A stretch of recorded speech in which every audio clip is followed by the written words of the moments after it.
Class is back in session. Okay, so in our previous class, we talked about 4 things in getting to meet your voice. We talked about your vocal range, we talked about the texture, we talked about your vocal weight, and we talked about the color of your voice. Today, I'm just going to add a few things to that, and I'm going to tell you why you need to get to know your voice. Now, your voice has something we call a timbre. The timbre of your voice is that thing about your voice that gives it a unique personality. That thing about your voice that lets us know it is you and not someone else. So that part of your voice is something you need to know. You need to know what your voice is. And also your tone.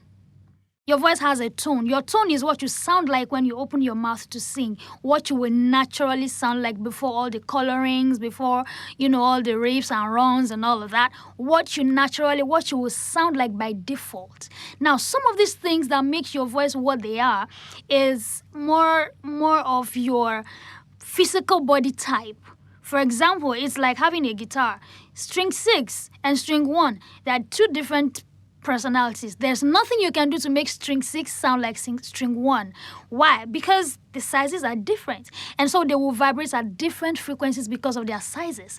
The same way your vocal cords tells you a lot of things about your voice. So it's disaster trying to make your voice sound like someone else. Because if your vocal cords are not the same, they're vibrating at different frequencies, some other things about your body, about your physiology that tells us that brings out that voice is those things that you hear when your voice comes out. So you shouldn't put your voice under pressure. One of the reasons you need to know your voice, get to meet your voice, recognize your voice, accept your voice, and celebrate your voice is to let you get to a place where you don't put your voice under unnecessary pressure. Do not put your voice under undue pressure. It saves you from some unreasonable expectations. You put your voice in a situation where you want it to do something it doesn't have the capacity to do. It's like wanting to make yourself taller than you are. It's trouble because that your height is your height, your weight is your weight. There's some things about your voice that can be adjusted. There are some things that are just the way they are. You can only make them beautiful. And because when you know your voice, then you know the purpose, you know what your voice can do, then we get to know, some people, we never get to meet their voices. We never get to see the beauty in their voices because they spend the whole of their singing lives trying to sound like someone else. It's trouble. Don't do it.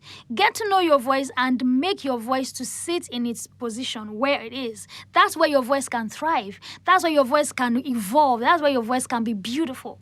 Now, one other reason why you need to know your voice is when you're doing your vocal warm-ups.